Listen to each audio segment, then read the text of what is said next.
What car comes to mind when you think of a JDM legend? How about a car that completely dominated the world of motorsports in the early 1980s? Or a car that comes stock with a twin-turbo inline six-cylinder motor? Or even a car so popular that it appeared in one of the movies that completely revolutionized the game for street racers? Yep, that's right. I'm referring to the Nissan Skyline. And while the one we have here today isn't the dream R32 GTR that most automotive enthusiasts think of, it definitely has the guts.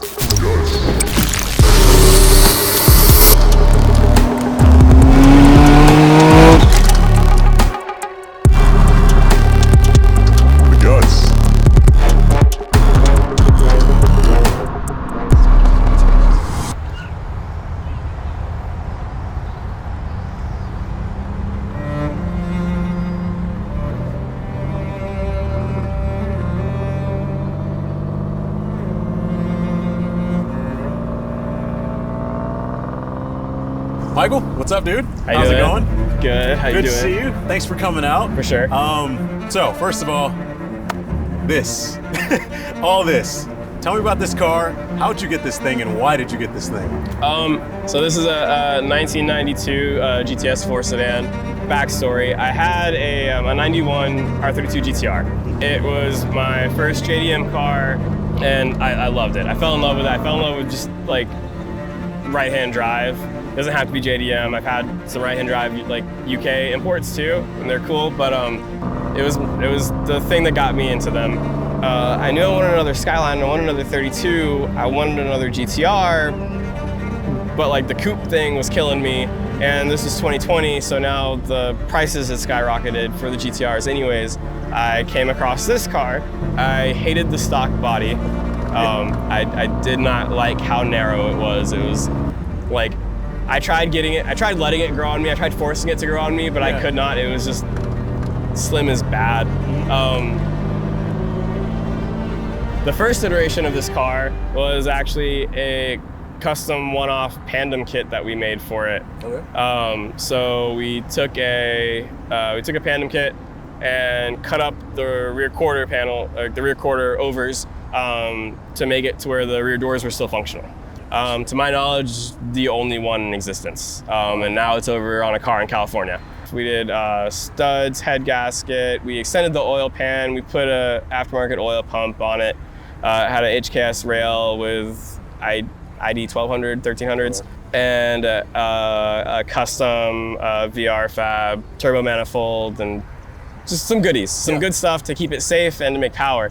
So I went ahead and had a shop go ahead and yeet the motor that came in it and transplant my RB26 into it.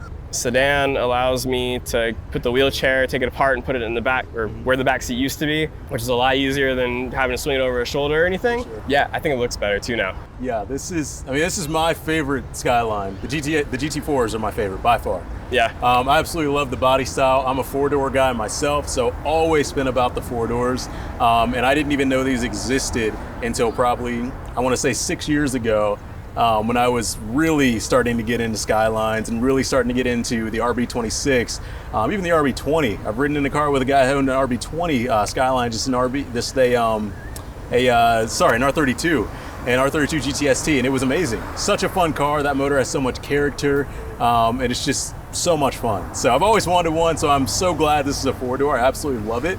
And the fact that you've molded the body is insane too. I mean, it reminds me of a GTR. It's just like a GTR, but a better, more practical vehicle. And that's what I love about it. And the thing I know people are gonna see first off when they even click on this video and see it right here is this color. This color is amazing, okay? Tell me about that. Yeah,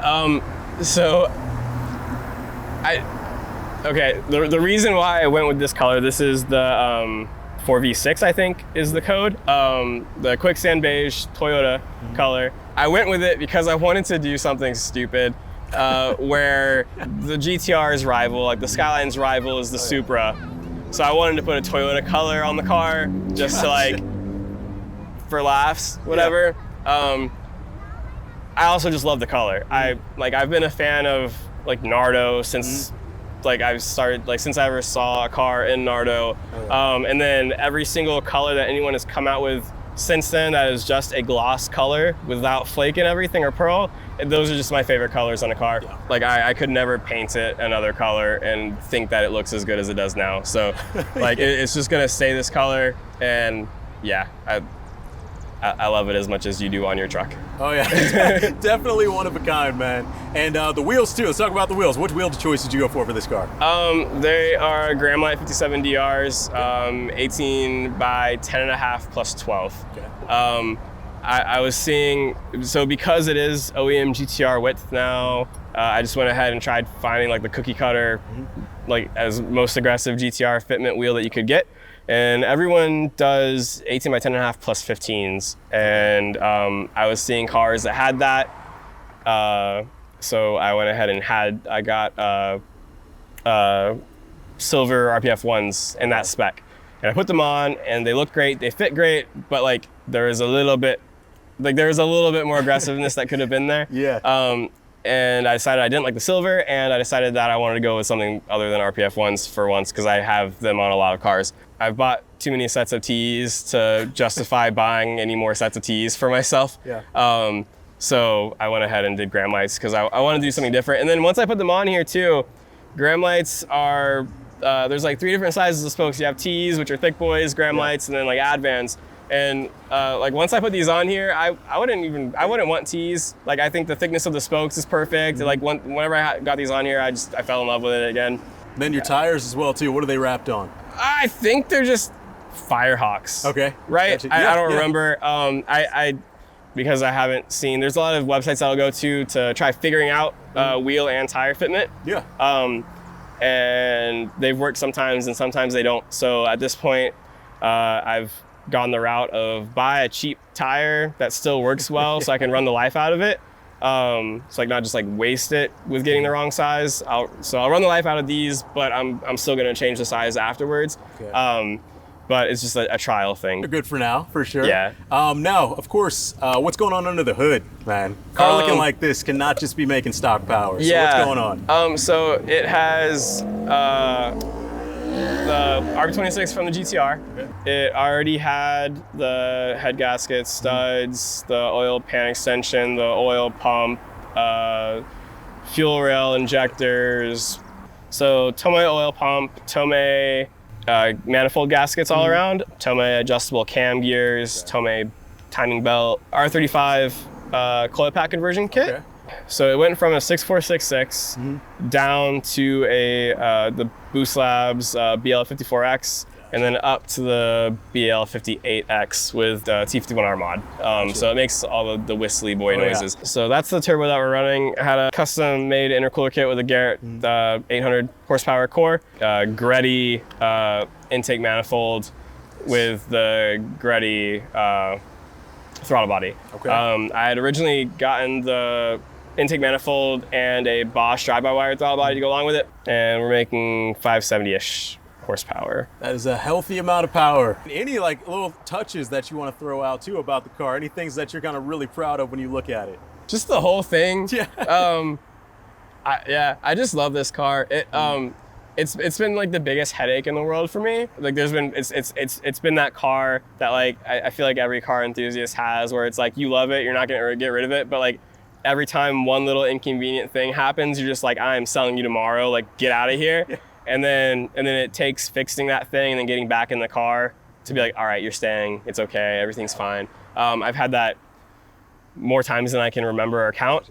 The one cool thing that I do have is this, it's the Motive Australia carbon fiber headlight duct. It makes it a little bit less of a sleeper.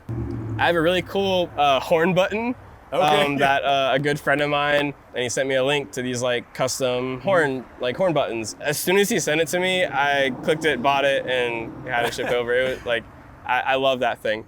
I have a rear seat delete meant for a coupe in there that I was able to manage to make fit. So that's pretty cool. Yes. I have this banner that I had a friend make for me. What's it say?